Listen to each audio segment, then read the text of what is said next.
அல்லேலூயா. கர்த்தருடைய பரிசுத்தமான நாமம் மகிமைப்படுவதாக. நாம் தேவனுடைய வார்த்தைக்கு நேராய் கடந்து செல்லலாம். கர்த்தர் நல்லவர், அவர் கிருபை என்றும் உள்ளது. அல்லேலூயா. இந்த வாரம் வந்து பார்த்தீங்க அப்படின்னா, இந்த அழுங்கலுக்கு ஒரு கிராமத்தில் நம்ம ஊழியத்தை சபையை ஆரம்பித்து 199வது வாரத்தை காடும்படியாக தேவன் உதவி செய்திருக்கிறார். அல்லேலூயா. நிச்சயமாகவே ஆண்டவர் பெரியவர். அடுத்த வாரம் 200வது வாரம். 200வது வாரம்னா ஒரு வாரத்துக்கு ஒரு வருஷத்துக்கு எத்தனை வாரம்? அப்பா இவ்வளோ பெரிய கேள்வி கேட்டீங்களே அப்படிங்கிறீங்க. இருங்க 36 32 சோனியா ஜெயிச்சிட்டாங்க. அல்லேலூயா. ஷாக்காய் போயிட்டு இவ்வளோ பெரிய கேள்வி கேட்டீங்களேங்கிற மாதிரி 36 வாரமா? 52 வாரம். 52 வாரங்கள் என்பது ஒரு வருஷம் இல்லைங்களா? அல்லேலூயா. அப்போது 200வது வாரத்தை தொடரோம்னா கிட்டத்தட்ட எத்தனை வருஷம் கடந்து வந்து விட்டோம்? அது வேறு பெரிய கணக்கா? ஏன் பிரதர் நீங்களே சொல்லிடுங்களேன் அப்படிங்கிறீங்களா? 4 வருஷம். கொஞ்சம் இறக்க இருக்கோ அப்படியே அக்யூரேட்டாக நான் கேட்க மாட்டேன். ஆண்டவருமே அப்படி தான்.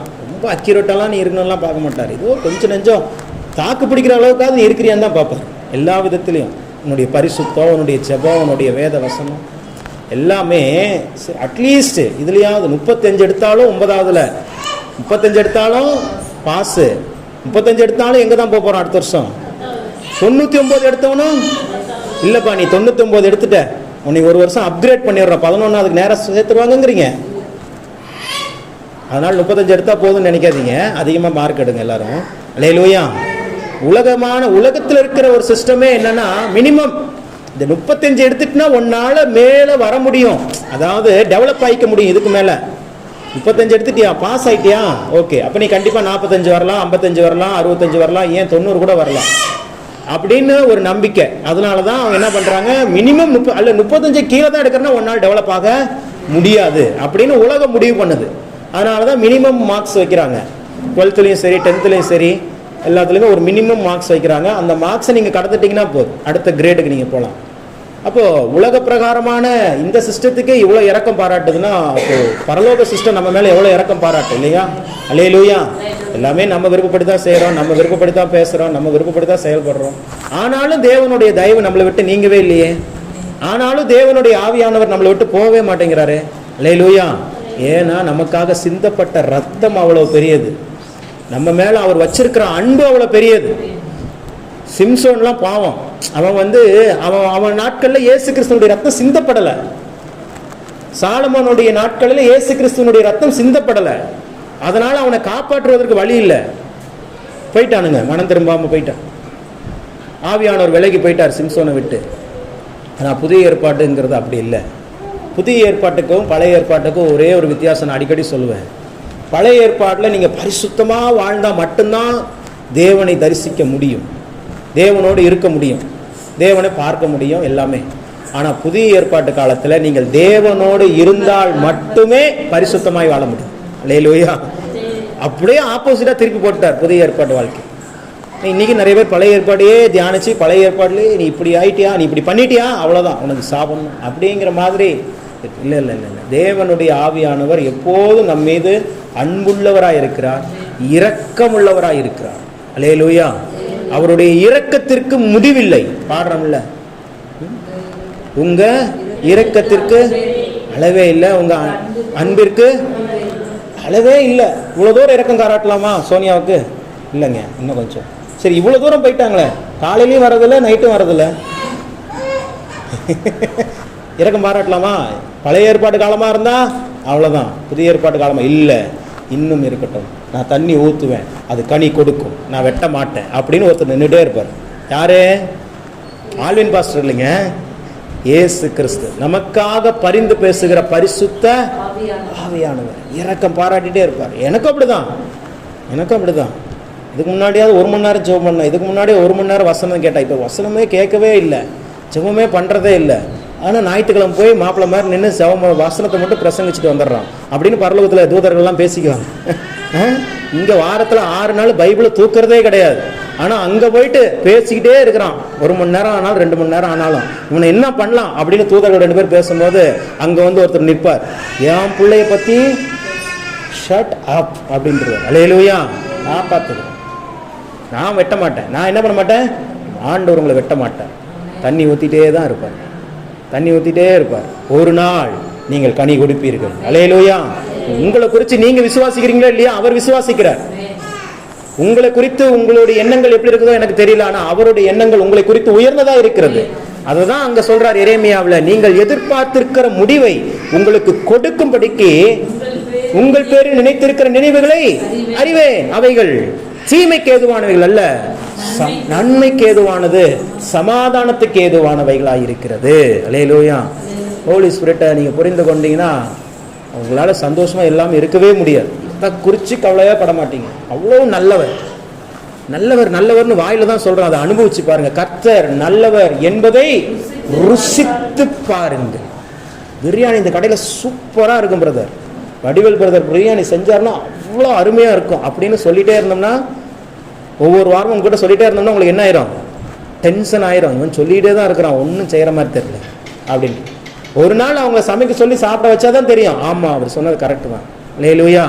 அதே போலதான் தேவனுடைய அன்பு, தேவனுடைய அன்பு உயர்ந்தது, தேவனுடைய அன்பு உயர்ந்தது, உண்மையானது, அதுக்கு ஈடு இல்லை, இணை இல்லைன்னு சொன்னா மாத்திரம் பத்தாது. அதை உணரும் பொழுது, அல்லேலூயா, உணரும் பொழுது அந்த டேஸ்ட் அப்பதான் தெரியும். அந்த டேஸ்டே அதான் தெரியும். அவ்வளவு நல்லவர். நீங்க எவ்வளவு தூரம் அவர் விட்டு விலகி போனாலும் உங்க பக்கத்துல வந்து நின்றுட்டே இருக்கிறாரே.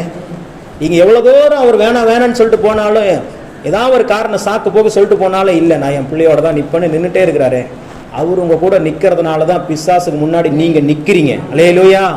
இல்லைன்னா உங்களை சத்துரு என்னைக்கோ பிளபத்துன்னு முழுங்கிருப்பான். வசனம் அப்படிதான் இருக்குது. என்னை விழுங்கி இருப்பார்கள். நம்ம பாஷையில சொன்னேன், அதனால உடனே இதெல்லாம் பைபிள் இருக்குதா இல்லையான்னு யோசிக்காதீங்க. அவன் சொல்றான், தாவீது, என்னுடைய எதிரிகள் என்னை விழுங்கி இருப்பார்கள். நீங்க என் கூட இல்லைன்னா என்ன பண்ணிருப்பாங்களா? முழுங்கிருவாங்க. பக்கத்துல இருக்கிறவங்களை பார்த்து சொல்லுங்க, உங்களை முழுங்கிருவாங்க. ஆமா, உலக மனுஷர்களே முழுங்கிருவாங்க நம்மள. அந்த மாதிரியான மனிதர்கள் மத்தியில வாழ்ந்து கொண்டு இருக்கிறோம். அந்த மாதிரியான பிசாசனுடைய கிரியைகள் மத்தியில வாழ்ந்து கொண்டிருக்கிறோம். ஆனால் உங்கள் சார்பில் ஒருவர் இருக்கிறார். அல்லேலூயா. உங்கள் வலது பாரிசத்தில் அவர் இருக்கிறபடியினால் நீங்கள் அசைக்கப்படுவதில்லை. சொல்லுங்க, அவர் என் வலது பாரிசத்தில் இருக்கிறார், நான் அசைக்கப்படுவது இல்லை. நீங்க சொல்லும் போது பாட்டெல்லாம் மாத்திருங்க. இனிமே இன்னைக்கு எப்படி மாத்தணும் அந்த மாதிரி மாத்திருங்க. விண்ணப்பத்தை கேட்பவரே இல்ல, கேட்டவரே, அவ்வளவுதான். அற்புதம் செய்பவரே இல்ல, செய்தவரே. ஆவியின் மண்டலமே மண்டையை போட்டு குழப்பணும். என்னடா இவனுங்க பெர்கமான்ஸ் பாடினது வேற, இவங்க என்னமோ பாடிட்டு இருக்கிறாங்களே. விசுவாசம், அந்த விசுவாசம் உங்களுக்குள்ள நிரம்பிருச்சுன்னா பாட்டு தானா மாறும், வார்த்தை தானா மாறும். நேற்று ஒரு ஸ்டேட்டஸ் வச்சிருந்தேன், ஸ்டேட்டஸ்லாம் வைக்கல, குரூப்ல போட்டிருந்தேன். எந்த குரூப்னு கேட்காதீங்க, அது ஜேபிஎஸ் ஃபுட்ஸ் பேக்கரி குரூப். அதில் ஒன்று போட்டிருந்தேன். ஒருவருடைய வார்த்தையினால், மனிதனுடைய வார்த்தையினால் அவன் மதிக்கப்படுகிறான் அப்படின்னு ஒரு உலக மொழி. ஒருத்தர் எப்படி பேசுறாங்கிறத வச்சு அவங்கள வந்து இட போட்டுடலாம். ஒருத்தருடைய வார்த்தையை வைத்தே அவங்க எப்படிங்கிறது தெரிஞ்சுக்கலாம். அப்போ மனிதனுடைய வார்த்தைக்கு அவ்வளவு ஒரு ஸ்ட்ரென்த்தை தேவன் கொடுத்திருக்கிறார் பாருங்க. அப்ப இந்த வார்த்தையை வச்சு உலகை ஆளலாம். சொல்லுங்க, வார்த்தையை வச்சு வாழ்றது மட்டும் இல்ல, உலகையே ஆளலாம். சொல்லுங்க, வார்த்தையை வச்சு வாழ்றது மட்டும் இல்ல, உலகையே ஆளலாம். அல்லேலூயா. அந்த லைட் வேணா போட்டுக்கோங்க, அந்த பக்கம் லைட் வேணா போட்டுக்கோங்க, கவனிங்க. அப்போ நான் ஏற்கனவே சொல்லியிருக்கிறேன், ஏன் அந்த வார்த்தைக்கு அவ்வளவு வல்லம்னா, அந்த வார்த்தை என்பது ஜீவ சுவாசம், பரிசுத்த ஆவியானவருடைய அந்த மூச்சு காற்று தான் இன்னைக்கு நீங்களும் நானும் பேசிட்டு இருக்கிற அந்த வார்த்தை. மனுஷனை பொம்மை மாதிரி செஞ்சு வச்சுட்டாரு. அவர் குனிந்து, வேற இடத்துல வேற எங்கேயுமே நீங்க பைபிள்ல இயேசு கிறிஸ்துவோ பரிசுத்த ஆவியானவரோ பிதாவாகிய தேவனோ குனிந்துங்கிற வார்த்தையே இருக்காது. அவர் ஒரே ஒருத்தருக்கு வாசரம் அப்படியே குனிந்தார். யாருக்காக? நமக்காக. அல்லேலூயா. ஆதாமுக்காக இப்படி நின்றுட்டு இருந்தவர் குனிகிறார். இன்னைக்கு அநேக நேரத்தில் நம்முடைய பாவங்களுக்காக, நம்முடைய அக்கிரமங்களுக்காக அவர் குனிகிறார். மனிதர்கள் மத்தியிலும் சரி, நம்ம ஆளுங்க இருக்கிறாங்களே, நம்மளை சுற்றி இருக்கிறவங்க பயங்கரமான வில்லாதி வில்லருங்க. ஆமாம், என்ன பண்ணுவாங்கன்னா, நம்ம நிறைய நன்மைகள் செய்வோம், கண்டுக்கவே மாட்டாங்க. அப்படி இப்படின்ட்டுருவாங்க. ஏதாவது ஒரு விஷயத்தில் மிஸ்டேக் பண்ணிடுவோம், ஒன்னே சொல்லுவாங்க, இவெல்லாம் பைபிள் படிக்கிறோம், இவெல்லாம் சர்ச்சுக்கு போய் என்ன, இவெல்லாம் சர்ச்சுக்கு போய் என்ன ப்ரோ அப்படிங்க. உடனே இங்கே வருவாங்க. அப்படி இது வரைக்கும் உங்களையோ நன்மை செஞ்சுருப்பான், அதெல்லாம் பேச்சே இருக்காது. ஒரு மிஸ்டேக் ஆயிடுச்சுன்னா, ஆமாம் இவங்களாம் சர்ச்சுக்கு போய் என்ன பிரயோஜனம், இவங்களாம் பைபிள் வாசி என்ன பிரயோஜனம், நீங்களாம் ஜெபம் பண்ணி என்ன யூஸு, நானே கேட்டிருக்கிறேன். அல்லேலூயா. அப்புறம் நீங்களாம் கேட்காமலாம் இருப்பீங்க, கேட்பாங்க.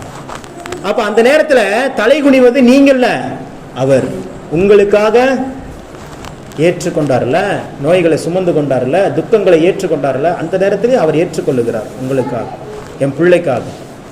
அப்போ நம்ம என்ன செய்யணும், அவரை தலைகுனிய விடவே கூடாது. அல்லேலூயா. தலைகுனிய விடவே கூடாது, அவரை தலைகுனிய விடவே கூடாது. எந்த சூழ்நிலை வந்தாலும் சரி, உங்க வாழ்க்கையினால தேவனுடைய நாமம் மகிமை தான் படணுமே ஒழிய ஒரு நாளும் தேவனுடைய நாமம் தூஷிக்கப்பட விடவே கூடாது. தேவனுடைய பிள்ளை அப்படிங்கிறது ஒரு அதிகாரம், அது ஒரு அதிகாரம்.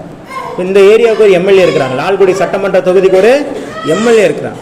இந்த சட்டமன்ற தொகுதி முழுவதுமா அந்த தொகுதி முழுவதற்கும் அதிகாரம் பெற்றவர், ஆளுகை செய்யும்படியாக அதிகாரம் பெறும். அரசினுடைய நலத்திட்டங்கள் எதுவாக இருந்தாலும் அவருடைய அனுமதியோடு தான் வர முடியும். அவர் அனுமதி இல்லாமல் வர முடியுமா? வர முடியாது. பழந்தலைப்பூருக்கே ஒரு ரோடு வசதி போடணும் அப்படின்னா அதுக்கு எம்எல்ஏ சைன் பண்ணணும் ஃபர்ஸ்ட். இங்க இருக்கிற தலைவர்கள் எல்லாம் செஞ்சாலும் அங்க அப்ரூவல் யார் தான் கொடுக்கணும்? அப்ப இந்த லால்குடி தொகுதிக்கே எப்படின்னா, அப்புறம் அடுத்து 234 தொகுதிக்கும் அதிபதியா இருக்கிறவங்க முதலமைச்சர் அதுக்கு என்ன பண்ணணும்? அதுக்கு ஒரு பர்மிஷன் கொடுக்கணும். அப்போ தேவனுடைய பிள்ளைகள் அப்படிப்பட்டவர்கள் தான், அதிகாரம் பெற்றவர்கள். நீங்க பர்மிஷன் கொடுக்கணும் உங்க வாழ்க்கையில நன்மைகள் உள்ளே வருவதற்கும் தீமைகள் வரக்கூடாது என்று சொல்வதற்கும். நன்மைகளுக்கு பர்மிஷனை கிராண்ட் பண்ணணும், தீமைகளுக்கு பர்மிஷனை டினை பண்ணணும். அல்லேலூயா. உங்களுடைய கரத்தில் தான் அனைத்தும் இருக்கிறது, உங்களுடைய வார்த்தையில் தான் எல்லாம் இருக்கிறது. அல்லேலூயா, அல்லேலூயா. மதுரைக்கு வழி வாயிலே, அதுக்கு என்ன அர்த்தம் தெரியுமா உங்களுக்கு? இன்னும் என்னன்னா, வழியே தெரியலனா கூட பரவாயில்ல, இங்கிருந்து இப்போ ஊருக்கு போங்க, ஏதோ ஒரு ஊருக்கு போனோம் அப்படின்னா உங்களுக்கு வழி தெரிய வேண்டும் என்ற அவசியம், வார்த்தை வாய் இருந்தா கேட்டுக்கலாம். ஒரு இடத்துக்குலாம் போகணுன்னா அப்படிதான், நட்டு வீலில் போயிட்டே இருப்பேன், திடீர்னு வண்டி ஒரு இடத்துல நிப்பாட்டு ஒருத்தர் கேட்பேன், இந்த ஊருக்கு இந்த ஏரியாவுக்கு எப்படின்னா போனோம் சொல்லுவாங்க, அப்படியே போகணும். அவரே போயிருங்கன்னு ஒருத்தர் கேட்டோடனே போயிடுவோமா நேரம்? அங்கே போனால் அங்கே 3 ரோடு பிரியும், அதை அவன் சொல்லியிருக்க மாட்டான். நேராக போங்க தம்பி, கடைசிட்டில் அந்த ஊர் தான் அப்படின்ட்டுருவான். அங்கே நேராக போகிறதுக்கு முன்னாடியே 3 ரோடு பிரியும். இந்த 3 ரோட்டில் இப்படி போகணுமா, இப்படி போகணுமா, அப்படி போகணுமா தெரியாது. அப்போ என்ன பண்ணுவான், அங்கே யாராவது ஒருத்தர் வருவாங்க, அவங்க கிட்ட கேட்போம், எங்கே இந்த ஊருக்கு எங்கெங்க எப்படிங்க போகணும். கடைசியாக விஷனுக்கு ஆதார் கார்டு எடுக்கிறதுக்கு ஒரு ஊருக்கு போனோம், அரியலூர்லேருந்து ஒரு கிராமம் வழியாக போனோம். அது போகுது புகை மாதிரி போயிட்டே இருக்கு. கேட்குறவங்களும் அது அங்கே தாங்க இருக்குது, நான் அங்கே தாங்க இருக்குதுங்கிறாங்க. நாங்களும் போயிட்டே இருக்கிறோம், அந்த ஊர் வர மாதிரியே தெரில. அப்புறம் கேட்டு போகிறோம், அதான் இந்த பாலத்தை தாண்டிங்கன்னா ஊர், அந்த தெருவை தாண்டிங்கன்னா ஊர் அப்படிங்கிறாங்க. உள்ள ஒரு வழியாக போயிட்டு ரிட்டர்ன் வர்றதுக்கு திருப்பி வழி தெரியல. அப்புறம் என்ன பண்ணோம், ரோடு எங்கெல்லாம் இருக்குதோ அப்படியே போயிட்டே இருந்தோம், திருப்பி கேட்டு வந்துட்டோம். அந்த ஊருக்கு முன்ன போனது இல்லை, ஆனால் போயிட்டு வந்தாச்சு. எப்படி? வாயி சொல்லுங்க, வாயி, அவ்வளோதான். அதான் மதுரைக்கு வழி வாயிலே. அப்படின்னா நீங்கள் எந்த தமிழ்நாட்டில் உங்கள் தமிழ் லாங்குவேஜ் தெரிஞ்ச எல்லா இடத்துக்கும் நீங்கள் தாராளமாக போயிட்டு வரலாம். கையில் கொஞ்சம் காசு மட்டும்தான் வேணும். ஆமாம், எந்த ஊருக்குனாலும் நீங்கள் போயிட்டு வந்துடலாம். அப்படி எல்லாமே எங்கே லிங்க் ஆகுதுன்னு பார்த்தீங்கன்னா உங்கள் வார்த்தையில் தான் லிங்க் ஆகுது பாருங்க. தெரியாத ஒரு ஊருக்கே நீங்கள் போயிட்டு வந்துடலாம், வாயில் வார்த்தை இருந்துச்சுன்னா. பேச தெரியாது, நான் கூச்ச சுவாபம், நான் ஷை டைப்பு அப்படின்னு சொல்லிட்டு நின்றுட்டே தான் இருக்கணும் கடைசி வரைக்கும், பேசவே முடியாது. யாராவது நமக்கு நீங்கள் எந்த ஊருக்கு தம்பி போகணும் அப்படின்னு கேட்பாங்கன்னு எதிர்க்கலாம் பார்க்கக்கூடாது. அவன் ஊருக்கு போயிட்டு தான் இருப்பான். நமக்கு வேண்டியது இந்த பஸ் எந்த ஊருங்க போகுது கேட்கணும், கேட்டால் தான் அவங்க சொல்லிட்டுவாங்க. கண்டக்டர்கிட்டே கேட்டால் தான் சொல்லுவாங்க, திருச்சிக்கு போகுது, எந்த ரூட்டு வழியாக போகுது, உள்ளே போகுமா, டால்மியா உள்ளே போகுமா இல்லை வெளியே போகுமா, கேட்டு தானே ஏறுறோம். அதுக்கெல்லாம் வார்த்தையை பயன்படுத்துகிறோமா இல்லையா? அல்லேலூயா. இந்த சென்னை இருக்குது பாருங்க, இருக்கிறதுலே பயங்கரமான ஊர். ஒரு அட்ரஸுக்கு அவ்வளோ சீக்கிரம் போகவே முடியாது. இங்கிருந்து நம்ம ஹாஸ்பிட்டல் வரைக்கும் தான் அந்த லொக்கேஷனே இருக்கும். ஆனால் அதுக்குள்ளே இருக்கிற சந்து பொந்து இருக்கும் பாருங்க, இப்படி போகும்பா, அப்படி போகும்பா, இப்படி போய் அப்படி வந்துரும்பா. கடைசியில் பார்த்தா ஏன்டா இந்த ரோட்டுக்கான இப்படி சுற்றி எங்களை கூப்பிட்டு வந்தேன் அப்படின்றது. அல்லேலூயா. அப்படி எல்லா விதத்திலையும் ஆண்டவர் நம்மளுக்கு மறைமுகமாகவே ஒரு ரகசியத்தை வச்சிருக்கிறார். வார்த்தை நீ பேசு, நடக்கும். நீ நினைச்சிரு, அது கண்டிப்பா நடந்தே தீரும். உனக்குள்ள அந்த வல்லமை நான் வச்சிருக்கிறேன், எனக்குள்ள அந்த வல்லமை நான் வச்சுட்டேன். அவ்வளோதான். ஆக்டிவேட் பண்ணி விடுங்க. மொபைல் ஃபோன் இருக்குதுன்னா கையில் வச்சுருக்கிறீங்கன்னா அந்த ஃபோனை சுவிட்ச் ஆஃப் பண்ணியே, நிறைய பேர் சுவிட்ச் ஆஃப் பண்ணியே கையில் வச்சுருக்கிறீங்க. ஆனால் அந்த மொபைலில் ஏதாவது யூஸ் பண்ணணும்னு நினைக்கிறீங்க, யார்ட்டையாவது ஃபோன் பேசணும்னு நினைக்கிறீங்க. ஆனால் மொபைல் என்னவா இருக்குது? சுவிட்ச் ஆஃபாக இருக்குது. சுவிட்ச் ஆஃபாக இருந்தாலும் மொபைல் உங்களுக்கு தான், உங்ககிட்ட தான் இருக்குது. ஆனால் என்னவா இருக்குது? சுவிட்ச் ஆஃபாக இருக்குதுங்க. அதை ஆன் பண்ணி விடுங்க. உங்களுக்குள்ள இருக்கிற பரிசுத்த ஆவியானவரின் வல்லமையை ஆன் பண்ணி விடுங்க. பரிசுத்த ஆவியானவர் உங்களுக்குள்ள இருக்கிறாரா? ஃபர்ஸ்ட் போல்டா அதை சொல்லணும். நிறைய பேருக்கு நீங்க பரவாயில்ல சொல்லிட்டீங்க. பல சபைகள்லாம் நான் கேட்டேன்னா பரிசுத்த ஆவியா இருக்கிறாராங்கும் போது தான் அவங்களுக்கு கேள்வியே வரும். அவங்களுக்கு என்ன கேள்வின்னா, பரிசுத்த ஆவியானவன் ஒருத்தர் இருக்கிறாராங்கிற கேள்வி வந்துடும் அவங்களுக்கு. ஏன்னா அவங்களுக்கே அவங்களுக்கு டவுட்டு, நம்ம இப்படி வாழ்ந்துட்டு இருக்கிறோம், இப்படிலாம் பேசுறோம், அப்படிலாம் செய்யறோம், நமக்குள்ளலாம் ஆவியானவர் இருப்பாரா? இருப்பார். அல்லேலூயா. வேப்பங்கொட்டையில கசப்பு தான், ஆனா அதுக்குள்ளேயும் ஒரு தேன் துளி என்னது தேவன் வைத்திருக்கிறார். அவ்வளோ கசப்பு, அவ்வளோ கசப்பு. அதான் ஒரு கதை சொன்னாங்க, கற்பனை கதை. ரெண்டு தேவ தூதர்களை தேவன் வானத்திலிருந்து கீழே அனுப்புனாராம். நீ போய் ஒருத்தன்ட்ட பெரிய ஐஸ்வர்யமும் ஆசீர்வாதத்தையும் ஒரு தேவதூதர்கிட்ட, யார் 100% கரெக்டா உண்மையா ரொம்ப நல்லவங்களா இருக்கிறாங்களோ அவங்க கிட்ட இதை கொடுத்துரு அப்படின்னு சொல்லி அனுப்பிச்சு விட்டாங்களாம். இன்னொருத்தர் தேவதூதர் கையில பெரிய கத்தி ஒன்று கொடுத்து விட்டு, யார் ரொம்ப மோசமா இருக்கிறானோ அவனை போட்டு தள்ளிட்டு வந்துருன்னு சொல்லி 2 தூதரை வானத்துல இருந்து அனுப்பிட்டாராம். இவனுக்கு போய் உலகம் ஃபுல்லா சுத்தி பாக்குறாங்களாம். ரொம்ப நல்லவனா இருக்கிறவனு ஏதாவது ஒரு விஷயத்துல என்ன பண்றான்? மிஸ்டேக் பண்ணிட்டு தான் இருக்கிறான். ஆனா ஆண்டவர் 100% நல்லவங்களா இருக்கிறவங்களுக்கு தானே கொடுக்க சொன்னாருன்னு சொல்லிட்டு அவன் ஃபுல்லா சுத்தி சுத்தி சுத்தி சுத்தி பார்த்துட்டு யாருமே இல்லைன்ட்டு திருப்பி வானத்துக்கு நேராக போயிட்டான். கத்தி எடுத்துட்டு வந்த தேவதூதன் என்ன பண்றான்? சுத்தி சுத்தி சுத்தி பாக்குறான். ரொம்ப கொடூரமா இருக்கிறான், ரொம்ப கொடூரமா கொலை செய்யற எல்லா கொள்ளையடிக்கிறான், எல்லாம் செய்யறான். ஆனா அவனுக்குள்ளே ஒரு இறக்கம் இருக்குது, அவனுக்குள்ளே ஒரு என்ன இருக்குது, ஒரு ஈரம் இருக்குது அப்படின்னு சொல்லிட்டு 100% கெட்டவனா இருந்தா தானே ஆண்டவர் கொல்ல சொன்னாரு. 100% இல்லையே, 99% கெட்டவனா இருக்கிறான். ஆனா 1% அவனுக்குள்ளே என்னங்க இருக்குது? அந்த கல்லுக்குள்ளேயும் ஒரு ஈரம் இருக்குதுன்ட்டு அவனும் கத்தியை தூக்கிட்டு யாரையும் கொல்லாம மேலே போயிட்டு ஆண்டவர்கிட்ட ரிப்போர்ட் கொடுத்தானா. யாருமே இந்த உலகத்துல நல்லவனும் இல்லைன்னு ஒருத்தர் ரிப்போர்ட் கொடுக்குறான், யாருமே இந்த உலகத்துல கெட்டவனும் இல்லைன்னு இன்னொருத்தனை ரிப்போர்ட் கொடுக்குறான். அல்லேலூயா. இதுதான் உண்மையான நியதி. அதனாலதான் இன்னைக்கு நீங்களும் நானும் ஜீவனோடு இருக்கிறோம். எவ்வளோ பெரிய கெட்டவனா இருக்கட்டும், புருஷனை கொண்டாட்டி போட்டு குடிச்சிட்டு அடிக்கிறவனா இருக்கட்டும், அவனுக்குள்ளேயும் ஒரு இறக்கம் இருக்கும் பாருங்க, அவனுக்குள்ளேயும் ஒரு பாசம் இருக்கும். எவ்வளோ மோசமான மனைவியா இருந்தாலும் சரி, அவங்களுக்கும் கணவன் மேல ஒரு அன்பு இருக்கும். அல்லேலூயா. அது மாதிரிதான் ஆண்டவர் நம்மளை டிசைன் பண்ணியிருக்கிறதே அப்படிதான். நன்மையா சிருஷ்டிச்சாரு, பிசாசு கொஞ்சம் தீமையை கலந்து விட்டுட்டான். என்ன பண்ணிட்டான்? கலந்து விட்டுட்டான். இப்போ இரண்டும் மனிதன் பாதி மிருகம் பாதி கலந்து செய்த கலவை நான் அப்படின்ட்டான். அல்லேலூயா. அந்த மிருகத்தை உங்களுக்குள்ள இருந்து விரட்டுறதுக்கு தான் ஜீவனுள்ள ஆவியானவர் உங்களுக்குள்ள வந்தார். அல்லேலூயா. அந்த புறா வடிவான பரிசுத்த ஆவியான உங்களுக்குள்ள வந்துட்டு உங்களுக்குள்ள இருக்கிற மிருகம் வெளியே போயிடும். அல்லேலூயா. ஆண்டவர் அதைத்தான் விரும்புகிறார். தேவனுடைய பிள்ளைகள் மகிழ்ச்சியாக சந்தோஷமாக வார்த்தையை வைத்து ஆள வேண்டும், வாழுவதற்கல்ல ஆழ்வதற்கு. அல்லேலூயா. ஒரு வசனத்தை வாசிக்கலாம். தேவன் இந்த நாளில நமக்கு தந்த ரேமா வார்த்தை சகரியாவின் புத்தகம் 9ஆம் அதிகாரம் 12ஆம் வசனம். இந்த நாளில தேவன் நம்மோடு கூட பேசுகிற வார்த்தை சகரியாவின் புத்தகம் 9ஆம் அதிகாரம் 12ஆம் வசனம். நம்பிக்கையுடைய சிறைகளே அரணுக்கு திரும்புங்கள், ரெட்டிப்பான நன்மையை தருவேன், இன்றைக்கே தருவேன். கண்களை மூடி செபிப்போம். வார்த்தையாகிய தேவனே, எங்கள் மத்தியிலே வெளிப்படும். பேசுகிறவர்கள் நீங்கள் அல்ல, பிதாவின் ஆவியானவரே உங்களிலிருந்து பேசுகிறார் என்று சொன்ன வார்த்தை கனப்படுத்தி அருளும். சொல்லும் அடியார்கள் கேட்கிறோம். திருவசனத்தை கேட்கிறவர்களாய் மாத்திரம் அல்லாமல் அதன்படி செய்கிறவர்களாய் மாற எங்களை அர்ப்பணிக்கிறோம். இயேசு கிறிஸ்துவின் நாமத்தில் பிதாவே, ஆமென். அல்லேலூயா. இந்த நாளில ஆண்டவர் உங்ககிட்ட சொன்ன வார்த்தை, ரெட்டிப்பான நன்மையை தருவேன், இன்றைக்கே தருவேன். அல்லேலூயா. ரெட்டிப்பான நன்மை உங்களை நோக்கி வருகிறது, இன்றைக்கே வருகிறது. வேதத்துல இன்றைக்கு அப்படின்னா நிகழ்காலத்தை குறிக்கும். பைபிள்ல எங்கெல்லாம் இன்று அவர்கள் கண்களுக்கு முன்பாக உன்னை அப்படின்னு வந்துருச்சுன்னா இன்னைக்கே நடந்துருமா அப்படி யோசிக்க கூடாது. நிகழ்காலத்துல அது நடக்கும்னு அர்த்தம். அல்லேலூயா. ரொம்ப சீக்கிரமாக, ரொம்ப குறுகிய காலகட்டத்துல ரெட்டிப்பான நன்மையை தருவேன். அல்லேலூயா. நன்மை அது ஒரு மடங்கு வந்தாவே போதும்னு நினைக்கிறவங்க நம்ம. ஆனால் தேவனுடைய பார்வையில ஒரு நன்மை நமக்கு லேட் ஆகுது அப்படின்னா அது குட்டி போட்டு தான் வரும். அல்லேலூயா. அது என்ன ஆகியும்? குட்டி போடும். நன்மை, ஒரு நன்மை நீங்க இந்த குறிப்பிட்ட காலகட்டத்தில் ஒரு நன்மை நடக்கணும்னு நினைக்கிறீங்க.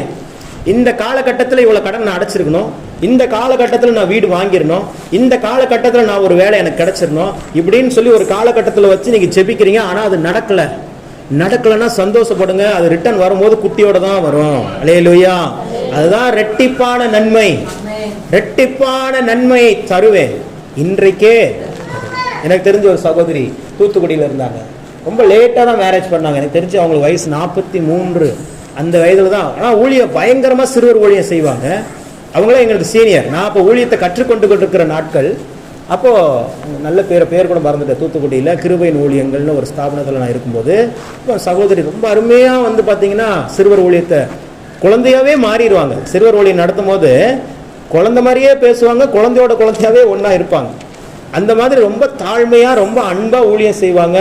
அவங்க கிளாஸ் நடத்துனாங்கன்னா 2 மணி நேரம் 3 மணி நேரம் நடத்துனாங்கன்னா பிள்ளைகளுக்கு போரே அடிக்காது. நிறுத்தினாங்கன்னா ஏக்கா நிறுத்துனீங்கன்னு கேட்பாங்க. அந்த மாதிரி அவ்வளோ எங்களுக்குமே சரி. பிரசங்கமும் அவ்வளோ அழகாக பண்ணுவாங்க. நல்ல சகோதரி தான். ஆனால் திருமணமே அவங்க பண்ணல. ரொம்ப நாளாக திருமணம் பண்ணாமலே இருந்துட்டாங்க. அவங்க டிபிஎம் பேக்ரவுண்டில் இருந்ததுனால திருமணம் பண்ணாமலே கடைசி வரைக்கும் கர்த்தருக்கு ஊழியம் செய்யலான்ட்டு முடிவு பண்ணிட்டு அந்த வாலிப நாட்கள் அந்த குறிப்பிட்ட அந்த திருமண பருவங்கள் எல்லாம் கடந்து வந்துட்டாங்க. எத்தனையோ மாப்பிள்ளைகள் வந்து கேட்டாலும் இல்லை நான் கல்யாணம் பண்ண மாட்டேன்ட்டாங்க. 40 வயதுக்கு மேலே தான் அவங்களுக்கு அந்த எண்ணமே ஒரு வெளிப்பாடு கிடைக்குது. இந்த உலகில் நாம் இப்படி வாழ முடியாது. ஏன்னா சுற்றி இருக்கிற மனிதர்களுடைய பார்வை அப்படி, உடன் செய்கிற ஊழியர்களுடைய வார்த்தைகளும் அப்படி. அப்படிங்கிற ஒரு சிச்சுவேஷன் வரும்போது அவங்க திருமணம் பண்ண முடிவு பண்ணுறாங்க. ஸ்தாபன தலைவர்கிட்ட சொல்கிறாங்க. ஸ்தாபன தலைவரும் அதுக்கப்புறம் தான் ஸ்டெப் எடுத்து 43 வயதில் திருமணம் முடிச்சுட்டு 6 வருடங்கள் அவங்களுக்கு குழந்தையே இல்லை. எத்தனை வருடம்? 49 வயசு வரைக்கும் குழந்தை இல்லை. எல்லாரும் சொல்கிறாங்க ரொம்ப இவங்க லேட்டாக மேரேஜ் பண்ணிட்டாங்க, அதனால தான் இவங்களுக்கு என்ன இல்லை, குழந்தை இல்லை அப்படிங்கிறாங்க. ஆனால் அவ்வளோ நல்ல ஊழியம் செய்கிற ஒரு சகோதரி, ரொம்ப அன்பான சகோதரி, தேவனுக்குள்ள ரொம்ப வைராக்கியமாக நின்று கர்த்தருடைய ஊழியத்தை செய்கிற சகோதரி. ஆனால் அவங்க வாழ்க்கையில் அப்படிப்பட்ட ஒரு சூழ்நிலை. அவங்களுடைய 49வது வயதில் குழந்தை பிறந்தது. 1 அல்ல 2. அல்லேலூயா. அல்லேலூயா. அதுதான் சொல்றேன். தேவன் நன்மை செய்யணும்னு முடிவு பண்ணிட்டாருன்னா செஞ்சிருவார். நாட்கள்ல முடிவு பண்றதும் நம்ம தான். நம்மளுடைய விசுவாசம் எந்த அளவுக்கு இருக்கிறதோ அந்த அளவுக்கு அது சீக்கிரமா ஃபாஸ்டா நடக்கும். நம்முடைய விசுவாசத்துல வளர வளர வளரதான் தேவனுடைய பிரசன்னத்துல நீங்க நிறைய அப்படிதான் என்ன ஆகும், உங்க வாழ்க்கை தேவனுடைய நன்மைகளால நிரம்பும். அது வரைக்கும் நிரம்பாது. துணியை துவைக்கணும்னா துணி ஃபுல்லா என்ன ஆகணும், ஊறணும், ஈரமாகணும். என்ன ஃபர்ஸ்ட் அட்லீஸ்ட் என்ன பண்ணணும், ஒரு கர்ச்சீஃபை துவைக்கிறீங்க, அட்லீஸ்ட் என்ன பண்ணணும், அது ஃபுல்லா ஒரு கால்வாசி நினைச்சிட்டு துவைக்கணும்னா துவைச்சிட்டீங்கன்னா சோப்பு போட்டீங்கன்னா துவைச்சிடலாமா? அதை தேவனுடைய பிரசன்னத்துல முழுமையாய் நீங்கள் நிரம்ப வேண்டும். அப்பதான் தேவனுடைய நன்மை. இதெல்லாம் நம்மளுக்கு நிறைய விஷயங்கள் சொல்லாமலே விட்டா. உனக்கு ஒரு நன்மை நடக்கலையா, நீ ஏதோ பாவம் செஞ்சுட்ட, உனக்கு ஆண்டவர் அற்புதம் செய்யலையா, ஏதோ ஒரு சாபம் வாழ்க்கையில் இருக்குது. அந்த காலத்துல மந்திரவாதி, இந்த காலத்துல பாஸ்டர், அவ்வளவுதான். அவன் வந்து எலுமிச்சம்பழம் கொண்டு வருவான், இப்ப வர்றவங்க பைபிள் கொண்டு வர்றான். எந்த வித்தியாசமும் இல்லை, எந்த வித்தியாசமும் இல்லை. பரிகாரம், அவன் பரிகாரம் தகடு வச்சு செய்வான். நம்ம ஆளுங்க அதுக்கு வேற பேர் வச்சுட்டாங்க, உபவாச ஜபம். என்ன பண்ணுங்க, உபவாச ஜபம், அவ்வளவுதான். வித்தியாசமான ஒரு கிறிஸ்தவ உலகத்துக்குள்ள வந்துட்டோம். இப்ப பாஸ்டிங்லாம் தப்பா பிரதர், பாஸ்டிங் தப்பு சொல்லல. இந்த உலகத்தினுடைய காரியத்தை சபைக்குள்ள கொண்டு வருவதை தான் நான் எதிர்க்கிறேன். நான் அதை ஏற்றுக்கொள்ளவே இல்லை. என்றைக்கு உனக்காகவும் எனக்காகவும் இயேசு கிறிஸ்துவுடைய ரத்தம் சிந்தப்பட்டதோ அன்றைக்கே உன் மீதும் என் மீதும் நம் குடும்பத்தின் மீதும் இருக்கிற சாபங்கள் உடைந்து போய்விட்டது என்கிற விசுவாசத்துல ஸ்ட்ராங்கா இருக்கணும். நம்ம ஆளுங்க பேசுற பார்த்தா விசுவாசத்தை இழந்துருவான் போல். சிஸ்டர், நேத்து காலையில நீங்க எங்கேயா வெளியே போனீங்களா? அவங்க எப்படி வெளியே போயிருப்பாங்க. அதனால ஆமா பிரதர் வெளியே போனேன். நீங்க போயிட்டு வரும்போது அங்க ஒரு கோயில் இருந்துச்சா? ஆமா, ஏன்னா வரும்போது பார்த்துட்டு வந்துட்டேன் அங்க ஒரு கோயில் இருக்கிறத. நம்ம ஆளுக்கு நடத்துறது தான் நான் சொல்றேன். ஆமா பிரதர், கோயில அந்த கோயிலை தாண்டி வந்தீங்களா? அப்படி வரும்போது அது அப்படியே வந்துருச்சு உள்ள. எப்படி வரும்? உன் கூட ஒருத்தர் இருக்கிறாரு, அவரை தாண்டி ஒன்று வந்துருமா? இந்த வெளிப்பாடு வந்துருச்சுன்னா உங்களை யாரும் ஏமாற்றவே முடியாது. உங்களுக்குள்ள, உங்க குடும்பத்துக்குள்ள, உங்க பிள்ளைகள் கூட ஒருவர் இருக்கிறார் என்கிற விசுவாசம் மட்டும் உங்களுக்குள்ள ஸ்ட்ராங்கா இருந்துச்சு அப்படின்னா எந்த போலி பாஸ்டர்ஸும் உங்களை ஏமாற்றவே முடியும். அந்த அக்கா கேட்டவொடனே நடுங்கி போயிட்டா. அவங்க வாரம் கரெக்டாக சர்ச்சுக்கு போகிறவங்க என்கிட்ட ஃபோன் அடிச்சு கேட்டாங்க, பிரதர் பாஸ்டர் ஒரே ஒரு வாரமாக உடம்பு சரியில்லை பிரதர், வீட்டில் எல்லாருக்கும் ஒருத்தருக்கு மாற்றி ஒருத்தருக்கு காய்ச்சல் வந்துட்டே இருந்துச்சு, பாஸ்டர் கூப்பிட்டா வந்து ஜெபம் பண்ணாரு, அவர் கரெக்டாக சொன்னார் பிரதர். நான் சொன்னேன் கரெக்டாக சொன்னாரா, என்ன சொன்னார், அதான் முந்தா நேற்று வெளியே போனீங்களான்னு கேட்டார். அப்புறம் என்ன வீட்டிலேவா இருப்பீங்கக்கா, சரி நேற்று வெளியே போனீங்களான்னு கேட்டேன். ஆமாம் போனேன். இப்போ நானும் தான் கரெக்டாக சொல்லிட்டேன், அப்போ நானும் தீர்க்கதரிசியா அப்படின்னு கேட்டேன். அப்புறம் இல்லை கரெக்டாக அந்த பக்கம் இருக்கிற கோயிலில் சொன்னாங்களே பிரதர், அந்த வழியாக தானுங்க அவர் பஸ் வண்டியில் வந்தார், தெரியாதா அப்புறம் அல்லேலூயா. இப்படியெல்லாம் இருக்கிறாங்க. அதாவது மக்களையும் சொல்லணும். மக்கள் எப்படின்னா இப்படி ஏதாவது சொன்னாங்கன்னா தான் அவங்களுக்கு 500 ரூபா காணி கொடுத்து அனுப்புறது. நம்மள மாதிரி 2000 வருஷத்துக்கு முன்னாடியே உன் மேலே இருக்கிற சாபெல்லாம் நீங்கிருச்சுன்னு சொன்னால் காணிக்கே கொடுக்காம அனுப்பிடுறது. ஓ அப்படியா, தேங்க்யூ பாஸ்டர் அப்படின்ட்டு போயிடுறது. இந்த மாதிரி ஏதாவது வித்தியாசமா கண்ணை மூடிட்டு இதோ நான் ஒரு இருளை பார்க்கிறேன், கண்ணை மூடினா இருளை தான் பார்க்க முடியும், வெளிச்சத்தையே பார்க்க முடியும். அல்லேலூயா. கடா படபடா டே அப்பா சாமி. அதான் இன்னைக்கு சினிமாவில் போட்டு கிழிக்கிறான். தெரிஞ்சிருச்சு, அவளுக்கு தெரிஞ்சிருச்சு, நம்ம ஆளுங்களுக்கு தெரியல. இப்போ வர லேட்டஸ்ட் சினிமாஸ் எல்லாம் பாருங்க, கண்டிப்பா ஒரு கிறிஸ்தவனை தாக்குற மாதிரி பாஸ்டர்ஸை தாக்குற மாதிரி ஒரு இதை வச்சிடறான். சினிமா பார்க்குறவங்களுக்கு தெரியும். அல்லேலூயா. ஏன் தெரிஞ்சு, அவனுக்கு தெரிஞ்சிருச்சு இவன் ஏமாத்துறானா. நம்ம ஆளுங்க அப்படி சொன்னாதான் வெயிட்டா காணிக்க கொடுக்குறாங்க. அவன் ஓ இப்படி சொன்னாதான் காணிக்க கொடுப்பாங்க போடுறேன்னு அவன் இன்னும் எக்ஸ்ட்ரா 2 பிட்டை சேர்த்து போட்டுடுறான். விசுவாசத்தை குலைக்கிறார்கள். நல்லா கவனிங்க, ரொம்ப முக்கியம். தேவனுடைய வருகையில மனுஷகுமாரனுடைய நாட்களில் எதை காண்பாரோ, உங்க பரிசுத்தம், உங்க ஜெபம், உங்க ஊழியம், உங்களுடைய தியாகம் எல்லாம் செகண்ட் 3 4 5 தான். ஃபர்ஸ்ட் என்னது? விசுவாசம். ஸ்ட்ராங்கா இருக்கணும். எல்லளவும் பிசுறு தட்டிடவே கூடாது. விசுவாசத்துல மட்டும். என் குடும்பத்தில் நான் இன்னைக்கு என் வாரத்துல 1 நாள் தான் என் வீட்டில் இருக்கிறேன். 6 நாள் என் மனைவி பிள்ளைகளை பாதுகாக்கிறது தேவன் தான் நான் நிற்கிறேன். இந்த நாட்கள் ஃபேஸ்புக் நாட்கள், இன்ஸ்டாகிராமத்தில் வாடி வாழலான்னு கூப்பிடுற நாட்கள். அல்ல பாதுகாப்பல்ல ஒரு சூழ்நிலை. எந்த மனைவியும் நம்ப முடியல, எந்த கணவனையும் நம்ப முடியல. இப்படிதானே? பி பிராக்டிக்கல். நான் ரொம்ப பிராக்டிக்கலாக பேசுகிறாள். நான் வந்து இதை மழுப்பி குழப்பி அப்படியே கன்ஃபியூஸ் பண்ணி அப்படிலாம் பேசலாம். நேருக்கு நேர், அவ்வளோதான். ஆமாண்ணா ஆமாம், இல்லைன்னா இல்லை. எதுனாலும் மோதி பார்த்துடலாம். யாரையும் நம்ப முடியாது. நம்ம நல்லா தான் இருப்போம். நம்மளை சுற்றி ஒரு 7 பேர் வருவான். அந்த 7 பேர்த்துல 4 பேர் நல்லவனா இருப்பான், 3 பேர் கெட்டவனா இருப்பான். உங்களுக்கு வழி விலக பண்ணுவான். என்ன பண்ணுவான்? உங்களை வழி விலக பண்ணுவான். மைண்டு தடுமாறும். தமிழ்நாட்டிலேயே அதிகம் கிறிஸ்தவர்களை கொண்ட மாவட்டம் எது? கன்னியாகுமரி. கரெக்ட். கை தட்டுங்கள் சோனியாவுக்கு. கையை கூட தட்ட மாட்டீங்க. காமாட்சி அம்மா கை தட்டுங்க. காமாட்சி அம்மாவுக்கு கை தட்டுங்க. அல்லேலூயா. பதில் சொன்னது சோனியா, ஆனால் காமாட்சி அம்மாவுக்கு கை தட்டிட்டோம். அல்லேலூயா. கவனிங்க, இது ரொம்ப சந்தோஷமான விஷயம். தமிழ்நாட்டிலேயே அதிகம் கிறிஸ்தவர்களை கொண்ட மாவட்டம். பரவாயில்லையே, அந்த கன்னியாகுமரி நம்ம பார்த்தே ஆகணும்னு தோணுதா?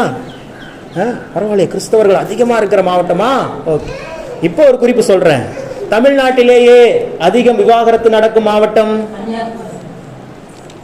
எப்படிங்க? எங்கேயோ மிஸ்டேக் நடக்குது இல்ல? அங்க இருக்கிறது யாரு? கிறிஸ்தவர்கள் அதிகம். அங்கேயே விவாகரத்து நடக்குது. என்ன பிரச்சனை? கணவனுக்கும் மனைவிக்கும் கல்யாணம் பண்ணிடுறான், வீடை கட்டிடுறான், போயிடுறான் வெளிநாட்டுக்கு. 3 வருஷம் 4 வருஷம் கொண்டாட்டி பாக்குது. இவன் வருவானா வரமாட்டானா, ஏங்குது தவிக்குது. நடுவில் இவனா ஒருத்த வந்துடுறான், கள்ளக்காதலர். அல்லேலூயா. அப்புறம் ஏன் அங்க நடக்காது? ஏன் பணம் என்னையா பணம்? நாளா கோடிகள்ல புரண்டவன். அல்லேலூயா. எவ்வளவு நேரம் சம்பாதிக்கலாம் இந்த உலகத்துல. சம்பாதிக்கிறதுக்கு பல வழிகள் உண்டு. எவ்வளவு நாளும் சம்பாதிக்கலாம். ஆனால் அந்த பணமோ, அந்த வீடோ, அந்த சொந்தமோ உனக்கும் உன் மனைவிக்கும் இருக்கிற அன்பை தர முடியாது.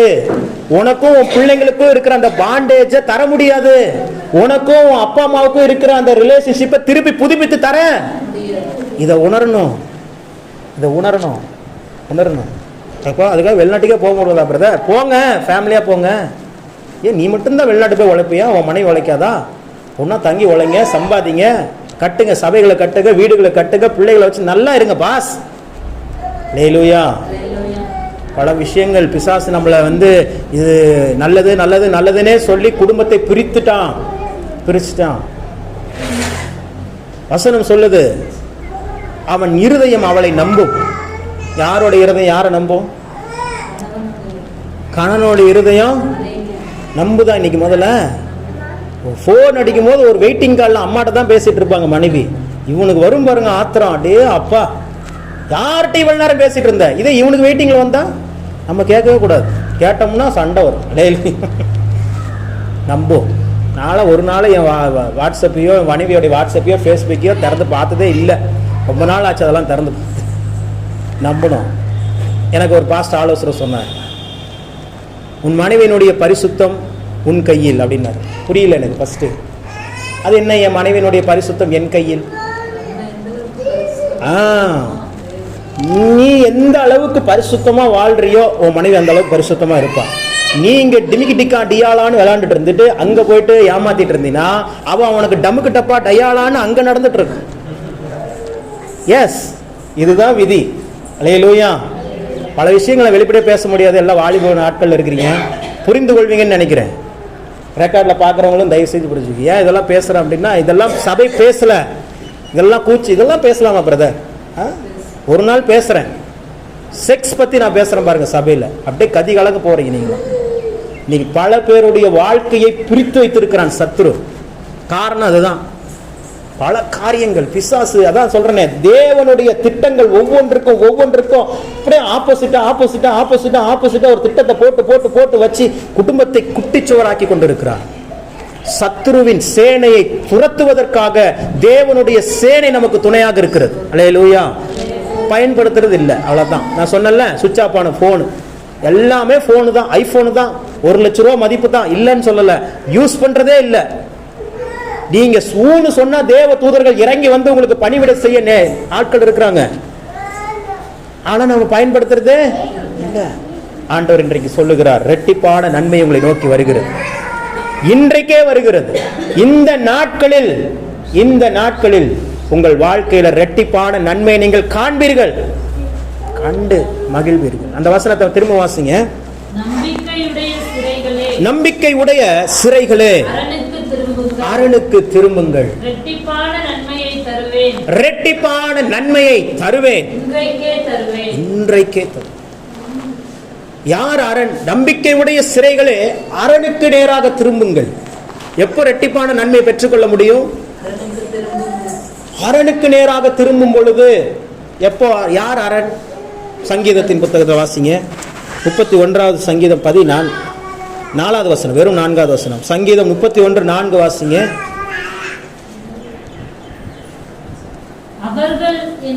அவர்கள் எனக்கு மறைவாய் வைத்த வலைக்கு என்னை நீங்களாக்கிவிடும். தேவரீரே எனக்கு அரண், தேவரீரே எனக்கு அரண். தேவனுடைய பிள்ளைகளை ஏன் இன்னும் நன்மைகளை பெற்றுக்கொள்ளல? ஏன் இந்த இரட்டிப்பான நன்மையை பெற்றுக்கொள்ளாம வாக்குத்தத்தம் மட்டும் வார்த்தையாகவே இருக்கிறது? அது ஏன் இன்னும் என் வாழ்க்கையில செயலுக்கு வரவில்லை? யோசிச்சீங்க அப்படின்னா அதுக்கு பதில் இதுதான். நீங்கள் அரணுக்கு இன்னும் திரும்பவில்லை. தேவனுக்கு நேராக உங்க வாழ்க்கை இன்னும் திரும்பணும். தேவனுக்கு நேராக, தேவனுடைய பிரசன்னத்துக்கு நேராக உங்களுடைய நாட்கள் திரும்ப வேண்டும். வெளிப்படுத்த சொல்லுகிறார், ஆகிலும் உன் மீது எனக்கு ஒரு குறை உண்டு. என்ன குறை? ஆதியில கொண்டிருந்த அன்பை நீ. தேவன் மீது எல்லாருக்கும் கோபம். ஏன் எனக்கு மட்டும் இந்த நன்மை நடக்க மாட்டேங்குது? ஏன் எனக்கு மட்டும் இவ்வளோ லேட் பண்றாரு ஆண்டவர் அற்புதம் செய்யறதுக்கு? ஏன் என் கணவர் மனம் திரும்பவே மாட்டேங்கிறாரு? ஏன் எனக்கு வேலையே கிடைக்க மாட்டேங்குது? ஏன் ஏன் ஏன்? Answer is you. ஏன்னு எங்கேயாவது கேள்வி வந்துச்சுன்னா பதில் நீங்களே போட்டுருங்க. யூ. அவ்வளவுதான். தேவன் ஒரு காலமும் தவறு செய்ய மாட்டார். நம்ம ஆளுக்கு ஏதாவது பண்ணிட்டு ஐயோ தப்பா பண்ணிட்ட சாரி அப்படின்றோம். அவர் ஒரு நாள் அப்படி சொல்ல மாட்டார். ஏன்னா வசனம் சொல்லுகிறது, அவர் அதின் காலத்திலே சகலத்தையும் நேர்த்தியாக, வசனம் பர்ஃபெக்ட்னு சொல்லப்பட்டிருக்கு, ஒரு குறைவும் இல்லை, நேர்த்தியாக செய்து இருக்கிறார். எல்லாவற்றையும் நேர்த்தியாக செய்திருக்கிறார். ஆனா அந்த நாட்கள்ல அதை நம்மள பெற்றுக்கொள்ள முடியல.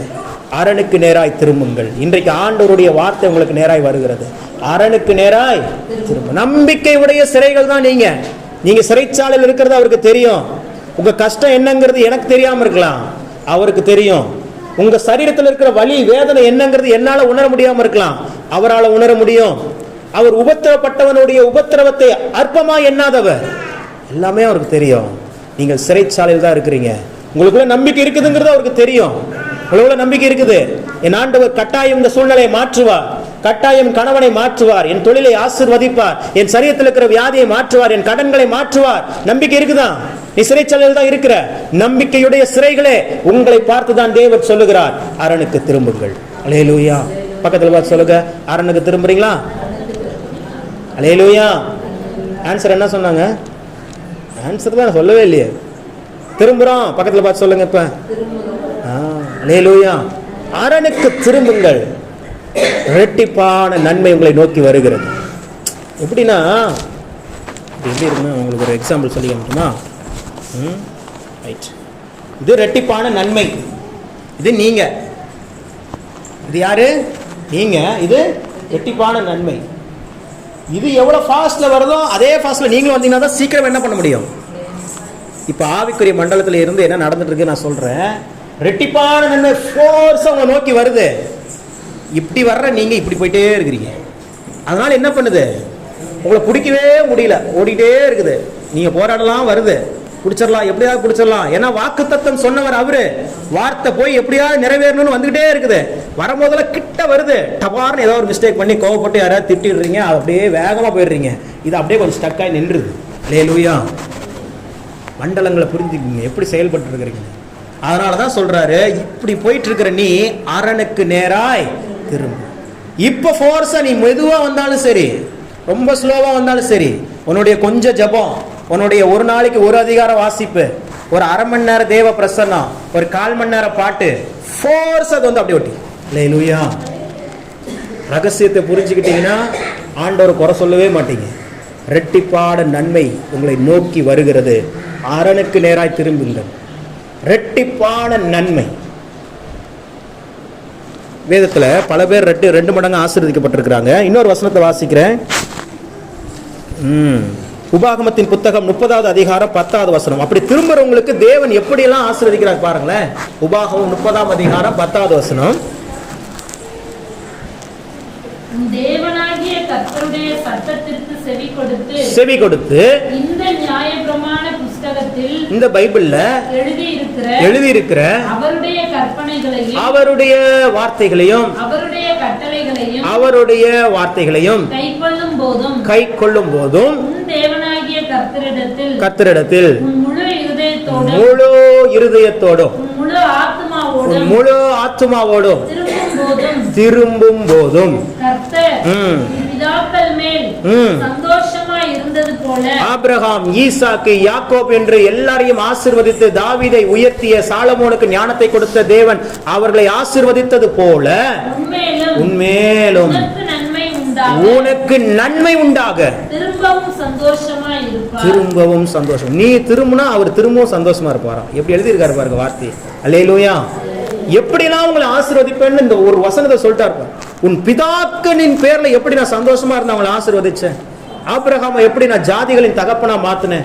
ஈசாக்கு எப்படி பஞ்ச காலத்துல அவனை 1000 மடங்கு 100 மடங்கு அறுவடையை பெற வைத்தேன்.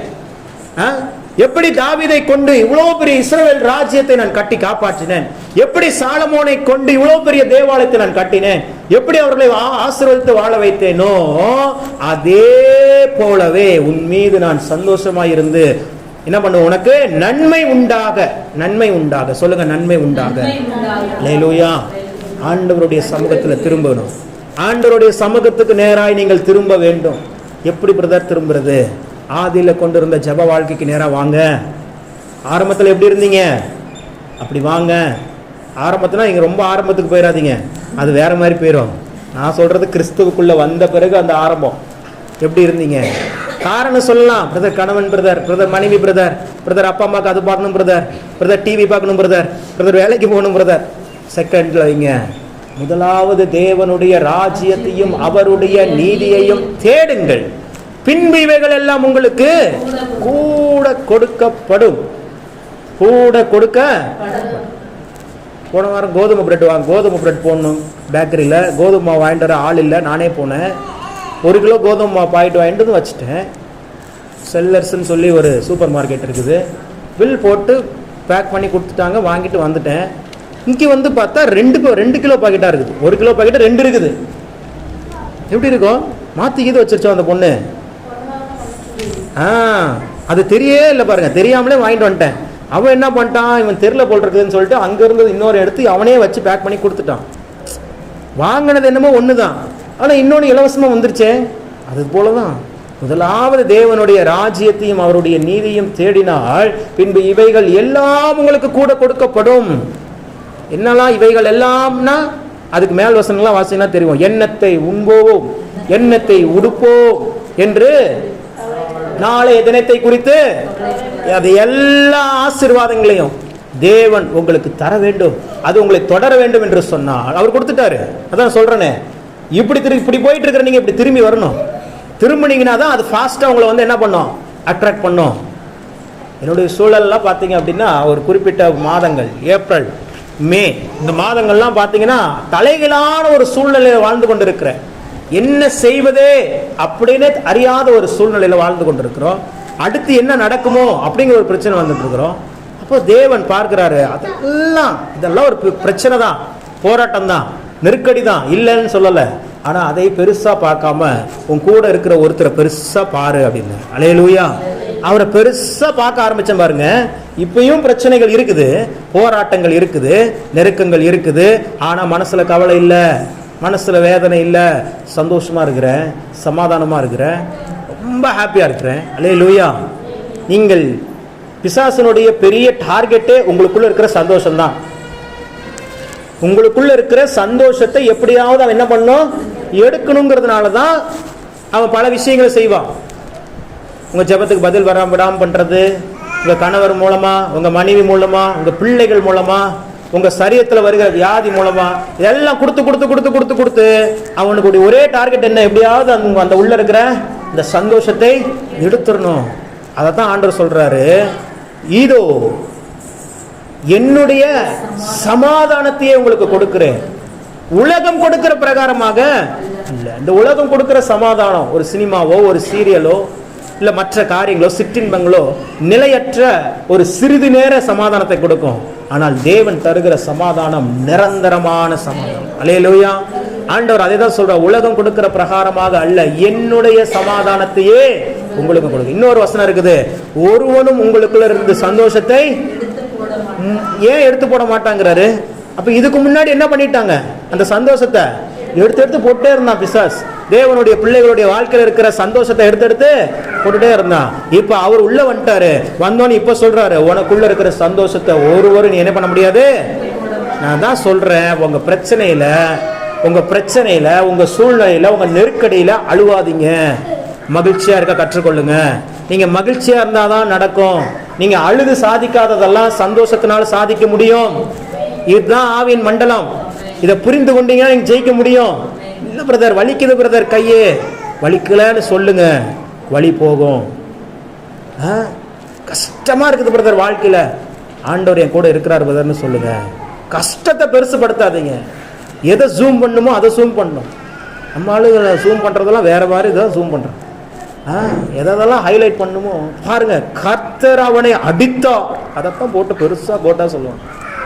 கர்த்தர் அவனை ஆசீர்வதித்ததினால் அவன் 100 மடங்கு பலனை அடைந்தான், அதை கம்மியா சொல்லுவோம். நான் சொல்றேன், நீங்க எதை ஃபோக்கஸ் பண்றீங்களோ அதுதான் உங்க வாழ்க்கையில ரிஃப்ளெக்ட் ஆகும். தேவனையே உங்க விருப்பப்படி நீங்க என்ன பண்ணலாம், பார்க்கலாம். இவர் இப்படிதான் பார்க்கணும்னு நீங்க அவரை எப்படி பார்க்கறீங்களோ அப்படி அவர் வெளிப்படுவார். அல்லேலூயா. அவர் பயங்கரமான தேவன், அவர் பட்சிக்கிற அக்னி அல்லவா அப்படிமா. அக்னி தான், நீ அக்னி தானே கேட்கிற, அக்னியாவே இருக்கிட்டாரு. நான் அவர் எப்படி பார்க்கிறேன், பனியை போன்ற தேவன், அவர் பரிசுத்தமாக்குகிற தேவன், கடைசி வரைக்கும் என் கரத்தை விடாத தேவன் நான் பார்க்கிறேன். அப்படியே இருக்கிறார். உன் விசுவாசம் பெரிது. அடுத்து சொல்லுங்க, நீ என்ன விரும்புகிறாய், நீ என்ன விரும்புற, அதான் ஆண்டவர் கேட்கிறாரு சாலமோன்ட்ட. நீ விரும்புகிறதை கேள். இல்லை நான் இப்படிதான் விரும்புறேன்னா அப்படியே தான் நடக்கும். மாத்தி யோசிங்க. அல்லேலூயா. தேவன் மீது தேவனை மாதிரி ஒரு அன்பான தெய்வம் யாருமே இல்லை.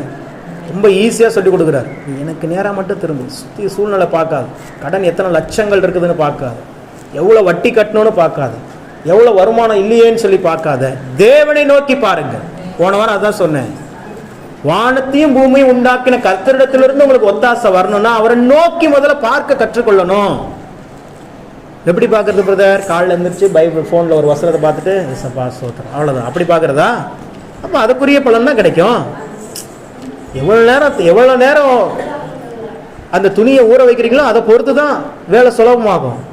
டபக்குன்னு விட்டு எடுத்துட்டா ஈரமாகும், அவ்வளோதான், உடனே காஞ்சிரும். என்ன பண்ணிடும்? ஒன்னே ட்ரை ஆயிரும். இந்த உலக பிரகாரமான வருகிற கவலைகளும் பிரச்சனைகளும் அந்த பிரச்சனத்தை ட்ரை பண்ணி விட்டுரும். நான் சொல்ற தண்ணிக்குள்ளே இருங்க. என்ன பண்ணுங்க? பிரச்சனத்துக்குள்ளே இருந்தால் உங்களை யாராவது ட்ரை பண்ண முடியும்?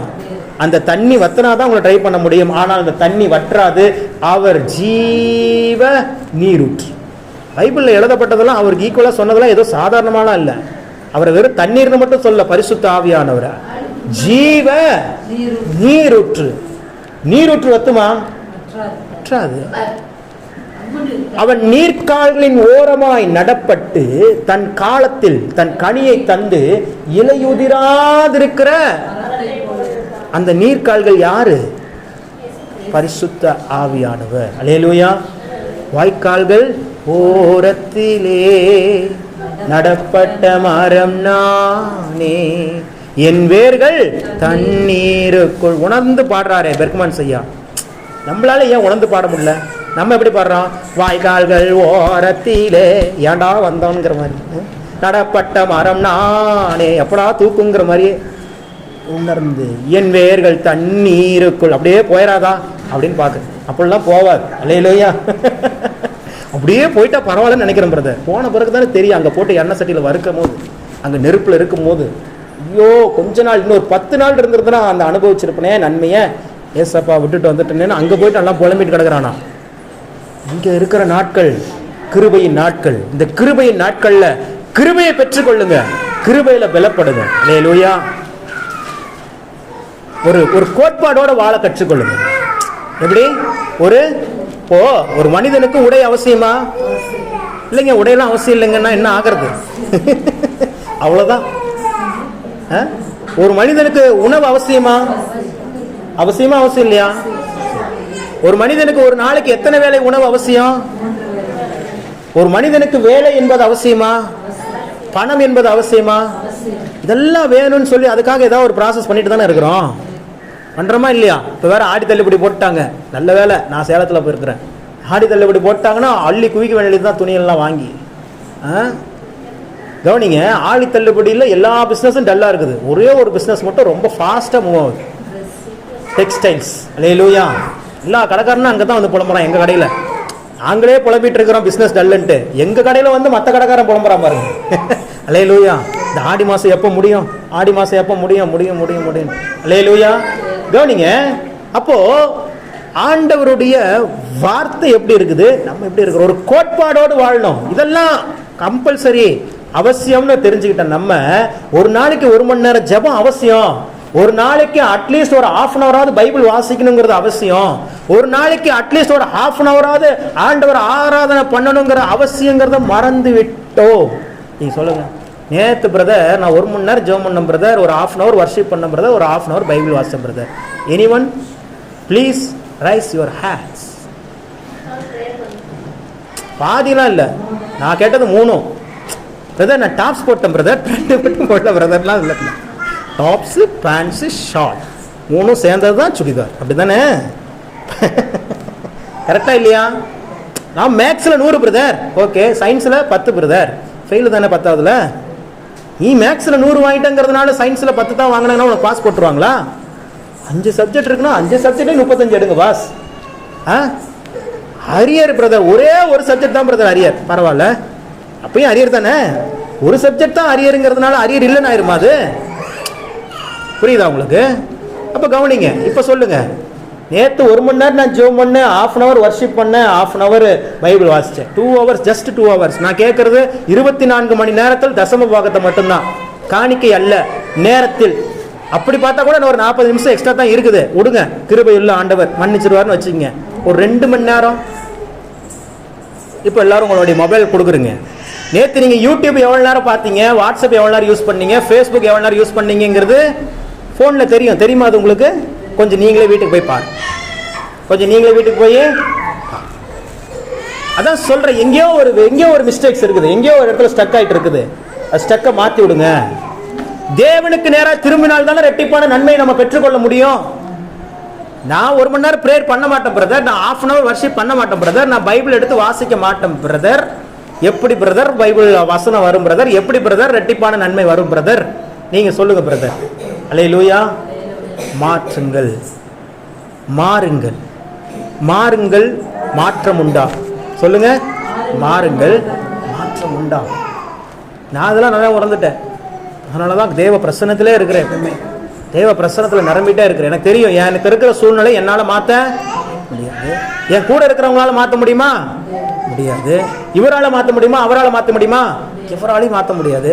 ஒரே ஒருவரால் மாற்ற முடியும். இப்போ அவர்கிட்ட போய் நின்ற வேண்டியது தானே. அவர் தான் சரணாகதின்னு போயிட்டு நின்ற வேண்டியது தான். நின்றுட்டிங்கன்னா மாறும். அல்லேலூயா. இன்னைக்கு ஒரு கோட்பாடு எடுங்க. கம்பல்சரி நான் டெய்லி 1 ஹவர் ப்ரேயர் பண்ணுவேன். கம்பல்சரி ஒரு 1/2 அன் அவர் நான் அவரை வர்ஷிப் பண்ணுவேன். கம்பல்சரி ஒரு 1/2 அன் அவர் பைபிள் வாசிப்பேன். அந்த 2 மணி நேரம் தீர்மானத்தை எடுங்க. 2 மணி நேரம் தீர்மானம் ரெட்டிப்பான நன்மை. சொல்லுங்க, 2 மணி நேரம் தீர்மானம். யாரெல்லாம் பாஸ் ஆகுறீங்களோ அவங்களுக்கு ரெட்டிப்பான நன்மை. ஃபெயில் ஆகிட்டே இருந்தோம்னா ரெட்டிப்பான நன்மை என்கிற வாக்குத்தத்தம் மாறாது. நல்லா புரிஞ்சுக்கணும் தேவனுடைய சுவாபத்தை. உனக்கு நான் சொல்றதை செய்யல, அதனால உனக்கு நான் ஆசீர்வாதத்தை தரமாட்டேன்னு சொல்ல மாட்டாரு. அது வெயிட்டிங்ல இருக்கும். என்ன இருக்கும்? பிளெஸிங்ஸ் வெயிட்டிங்ல இருக்கும். என்னைக்கு நீ திரும்புறியோ அன்னைக்கு வந்து அப்படியே அட்ராக்ட் ஆயிரும். என்னைக்கு நீங்கள் தேவனுக்கு நேராக இப்படிப்பட்ட ஒரு தீர்மானத்தோட, தேவனை தான் நான் தேடிட்டு தான் இருக்கிறேன், வாரம் சர்ச்சுக்கு வரனே, வாரம் சர்ச்சுக்கு வருவது, டெய்லியும் தான் சோறு சாப்பிட்றீங்க. நான் 4 நாள் சோறு சாப்பிட்டேன், 2 நாள் சாப்பிடாம இருப்பேன்பீங்களா? இன்னைக்கு நிறைய மக்களுக்கு சர்ச்சுக்கு வருவதே ஒரு சடங்காச்சாரமா போயிடுச்சு. ஆனால் வாரம் தவறாம சர்ச்சுக்கு வந்துடுவோம் பிரதர், மாசம் தவறாம உங்களுக்கு சம்பளம் போடுறாங்களே பிரதர், நான் வேலை செய்கிறேன் அதனால போடுறாங்க, நான் ஜீவனை தரேன் அதனால நீ சர்ச்சுக்கு வர்ற அப்படின்னு ஆண்டவர் சொன்னா, ஜீவன் இல்லைன்னா சர்ச்சுக்கு வந்துடுவீங்களாக்கும்? கால் வலி பிரதர், கால் இப்படி உணவே முடியல, இப்படி வச்சிருக்கிறீங்க, இப்படி ஆகிப்போச்சு கால், சர்ச்சுக்கு வந்துடுவீங்க நீங்க? அறிங்க விசுவாசத்தில் அப்படி வளர்ந்துட்டீங்கன்னா சந்தோஷம். பி ப்ராக்டிக்கல், ப்ராக்டிக்கலாக பாருங்களேன். அதான் நான் சொல்கிறேன், தேவன் ஒரு நாளும் மாறல. சொல்லுங்க, தேவன் ஒரு நாளும் மாறல. நான் தான் மாறணும். நான் மாறிட்டா என் வாழ்க்கையில் எல்லாம் மாறிடும். இதுதான் இன்னைக்கு செய்தி. இரட்டிப்பான நன்மையை தருவார், இன்றைக்கே தருவார். அரணுக்கு நேராக திரும்புங்க. அல்லேலூயா. அப்படியே போயிட்டே இருக்காதீங்க. இரட்டிப்பான நன்மை தொடர்ந்து வந்துட்டே தான் இருக்கும். என் ஜீவனுள்ள நாட்கள் எல்லாம் நன்மையும் கிருபையும் தொடர்ந்துட்டு தான் இருக்குமே ஒளி வந்து தொடாது, தொடரும். ஏன்னா உங்க மேல வச்ச அன்பு பெருசு, உங்களுக்காக சிந்தப்பட்ட ரத்தம் அது விலையேற பெற்றது, உங்க மேல ஒரு பாசம் வச்சுட்டாரு, வேற வழி இல்லை, அது தொடர்ந்துட்டே தான் இருக்கும். அதை நீங்க தொடரணும் அப்படின்னா அவரை தொடர வேண்டும். அவரை தொட்டால் அது உங்களை தொடும். அவரை தொட்டால் இது உங்களை, அவர் சொல்றா, அந்த பெரும்பாடு உள்ள ஒரு ஸ்திரீ, அவருடைய வஸ்திரத்தின் ஓரத்தை ஆகிலும் நான் தொட்டால் சுகமாவேன் என்று சொல்லி சொன்னாலா? இன்னைக்கு நீங்க சொல்லுங்க, அவருடைய சமூகத்தை நான் தொடுவேன், அவருடைய வார்த்தையை நான் தொடுவேன், அவருடைய பிரசன்னத்தை நான் தொடுவேன். 2 மணி நேரங்கிறது ரொம்ப அட்லீஸ்ட். நம்மளுடைய ஃபெய்த்துக்கெல்லாம், உங்களுடைய விசுவாசத்துக்கெல்லாம் யாருக்கெல்லாம் சொந்த வீடு வேணும், யாருக்கெல்லாம் சொந்த கார் வேணும், யாருக்கெல்லாம் நகை வேணும், பணம் வேணும், இதெல்லாம் தப்பு கிடையாது, இதெல்லாம் வேணும், இதெல்லாம் வேணும். நம்மளுடைய ஃபெய்த்துக்கெல்லாம் ஒரு நாளைக்கு 7 மணி நேரமாவது தேவ சமூகத்தில் இருக்கணும். எத்தனை மணி நேரம் தேவ சமூகத்தில் நீங்கள் இருக்க? நான் சொன்னேனே, கொஞ்ச நேரம் ஈரத்தில் இருந்துட்டு வெளியே வந்துக்கிட்டீங்கன்னா இங்க இருக்கிற வெயிலும் இங்க இருக்கிற காற்று உங்களை உலர்த்தி விடும். ஆனால் அந்த பிரசன்னத்துக்குள்ளேயே இருந்து விட்டீர்கள் என்று சொன்னால் உங்களை ட்ரை பண்ண யாருமே இல்லை. அந்த பிரசன்னம் உங்களை என்ன பண்ணும்? வேர் ஊன்றி கனி கொடுக்க பண்ணிரும். நீங்களே நினைக்க மாட்டீங்க, வந்துடும் பாருங்க கையில். இந்த வாரம் போகிறோம் பெங்களூருக்கு, சிஸ்டருக்கு ஒரு மிராக்கிள், ரேணுகா சிஸ்டருக்கு ஒரு சர்ப்ரைஸ் கொடுக்கலாம் போகிறேன், ஒரு பவுன் நகை கொடுக்க போகிறேன். அல்லேலூயா. வீடியோவில் பார்த்துட்டாங்களே, பார்த்துருவாங்களே அவங்க, சரி கவனிக்க மாட்டாங்க இதை மட்டும். அல்லேலூயா. போகிறேன் பாருங்க. அப்படி தான் சொல்கிறேன். அவங்களுக்கு என்ன நடக்குதுன்னே தெரியாது. அவங்க ஜெபம் பண்றாங்க, அவங்க ஊழியத்தை செய்யறாங்க, அவங்களுக்காக தேவன் ஒருத்தருக்கு வச்சு கிரியை செஞ்சுட்டே இருக்கிறார். பாத்தீங்களா? அதுதாங்க விசுவாசத்தினுடைய வெளிப்பாடு. இந்த வாரம் போய் சாக்கு கொடுத்துட்டு வர, அடுத்த வாரம் சாட்சி சொல்லுவாங்க பாருங்க. அல்லேலூயா. சொல்கிறேன், உங்களுக்கும் அப்படி நடக்கும். ரேணுகா சிஸ்டருக்கு செய்கிற ஆண்டவர் உங்களுடைய ஆண்டவர். உங்களுக்கும் அவர் என்ன பண்ணுவார்? அவங்க எதை பற்றி கவலைப்பட மாட்டாங்க, எல்லாமே ஜபத்தில் தான் வைப்பாங்க. கர்த்தர் பார்த்து கொள்வார். சரீரத்தில் விளைவினம், கர்த்தர் பார்த்து கொள்வார். வருமானம் இல்லை, கர்த்தர் பார்த்து கொள்வார். கடன் பிரச்சனை, கர்த்தர் பார்த்து கொள்வார். பையனுக்கு ஃபீஸ் கட்டணும், கர்த்தர் பார்த்து கொள்வார். அவ்வளோதான். என்ன பிசாசு என்ன கொஸ்டின் போட்டாலும் ஆன்சர் நம்மகிட்ட இருக்கணும். ஏற்கனவே சொல்லியிருக்கிறேன், கர்த்தர் பார்த்து கொள்வாருங்கிறது தான் ஆன்சர். வேற எந்த ஆன்சரும் இல்லை. அந்த ஆன்சரை நம்பிட்டீங்கன்னா உங்களை தேடி வரும். உங்களை தேடி வரும். பணமே கட்டாமல் அரை பவுன் நகை திருப்பி கொடுத்துட்டு வந்தேன் போன மாதம். நானும் போடல, நகை விலை ஏறிடுச்சு. அதனால இப்போ அதே மாதிரி ஒரு மிராக்கிள், நமக்கும் ஒரு மிராக்கிள். மெர்சிக்கு ஆல்ரெடி ஒரு மிராக்கிள் நடந்துருச்சு. ஆமாம், கொடுக்கவே மாட்டேன் அப்படின்னுச்சு.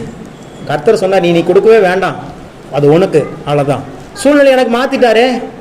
அல்லேலூயா. இனி எனக்கு அது வைக்கவே வேண்டியது இல்லை. அப்படி தாங்க நடக்கும். ஆனால் சுற்றி கடன் இருக்குதா? இருக்குது.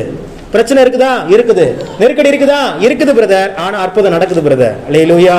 ஆனால் அதிசயம் நடக்குது பிரதர். ஆனால் ஆண்டவர் உயிரோடு இருக்கிறார். அவர் நமக்காக செய்து கொண்டு தான் இருக்கிறார். யோபுனுடைய வாழ்க்கையில் ஒரு 5 காரியத்தை நம்ம ஒரு நாள் தியானிச்சோம். அதில் ஒரு வார்த்தை எனக்கு ரொம்ப பிடிச்சிருக்குது. இன்னமும் எல்லா வார்த்தையும் பிடிச்சிருக்கு. அதில் ஒன்று, அவர் எனக்காக இப்பொழுதும் கிரியை செய்து கொண்டு இருக்கிறார். நான் சொல்கிறேன், உங்களுக்காக இப்போவும் அவர் ஏதோ ஒன்று செஞ்சுட்டு தாங்க இருக்கிறார். உங்கள் பிள்ளைங்களுக்காக, உங்கள் கணவருக்காக, உங்கள் மனைவிக்காக, உங்கள் எதிர்காலத்துக்காக இப்போ கூட 11:40 கூட அவர் ஒன்று செய்து கொண்டு தான் இருக்கிறார். விசுவாசியுங்கள், கர்த்தர் உங்களை ஆசீர்வதிப்பார். அல்லேலூயா. கண்களை மூடி நாம் செபிப்போம். பரிசுத்தமுள்ள தகப்பனே, வார்த்தைகளுக்காக நாங்கள் நன்றி செலுத்துகிறோம். ஹோலி ஸ்பிரிட், கொஞ்ச நேரம் அப்படியே கண்களை மூடி தேவ பிரசன்னத்தில் அப்படியே நினைந்து தேவ பிரசன்னத்தில் அப்படியே நிறைந்து ஆண்டவருடைய சமூகத்தில் எந்த குறித்தும் கவலைப்படாமல், ஆண்டவரே நான் உங்கள் கூட இருக்கிறேன்ப்பா, உங்கள் பிரசன்னம் எனக்கு போதும், உங்கள் வார்த்தை எனக்கு போதும், நான் எதை பற்றியும் கவலைப்பட மாட்டேன். என் சரீரத்தை வியாதியை குறித்து, என் கடன் பிரச்சனை குறித்து, கணவன் மனைவியை குறித்து, பிள்ளைகளை குறித்து, தாய் தகப்பனை குறித்து எந்த கவலை எனக்கு இல்லை ஆண்டவரே. ஏன்னா எல்லாவற்றையும் நீங்கள் பார்த்து கொள்வீங்க. எல்லாவற்றையும் நீங்கள் பார்த்து கொள்வீங்க. என்னுடைய எதிர்காலம் உங்கள் கரத்தில். எதிர்காலமும் கையிலே எந்தன் பயம் யாவும் நீங்கி. எத்தனை பேரால உணர்ந்து இந்த வார்த்தையை சொல்ல முடியும்? எதிர்காலமும் கையிலே எந்தன் பயம் யாவும் நீங்கியதே. நீரின் பக்கத்தில் நான் பயப்படேனே, என் துணையாக இருக்கின்றீரே. சொல்லுவோமா? நீரின் பக்கத்தில் நான் பயப்படேனே, என் துணையாக இருக்கின்றீரே. எதிர்காலமும் கையிலே எந்தன் பயம் யாவும் இப்பொழுது எல்லா பயங்களும் நீங்குகிறது. எதிர்காலமும் கையிலே எல்லா பயங்களும் நீங்குவதா? அவர் உங்கள் பக்கத்தில் இருக்கிறார். எந்தன் துணையாக இருக்கின்றீரே. அவர் உங்கள் துணையாக இருக்கின்றார். நீரின் பக்கத்தில் நான் பயப்படேனே, எந்தன் துணையாக இருக்கின்றீரே. நன்றி இயேசுவே. உள்ளத்தின் ஆழத்திலிருந்து வாய்கள் திறக்கப்படட்டும். நன்றி இயேசுவே, என்னாலும் இயேசுவே, ஒரு நாளும் என்னை மறவா தெய்வம் நீரே. நன்றி சொல்லி உம்மை துதிக்கிறேன். ஒரு நாளும் என்னை மறவா தெய்வம் நீரே. நன்றி சொல்லி உம்மை துதிக்கிறேன். வார்த்தை கேட்ட ஒவ்வொருவரும் வார்த்தையினால் ஆசீர்வதிக்கப்படுவார்களாக. இரட்டிப்பான நன்மையை தருவீராக. இன்றைக்கே அது வெளிப்படுவதாக. ஒவ்வொருவரும் உடைய வார்த்தையினால் ஆசீர்வதிக்கப்பட்டமையால் ஸ்தோத்திரம். இயேசு கிறிஸ்துவின் நாமத்தில் பிதாவே.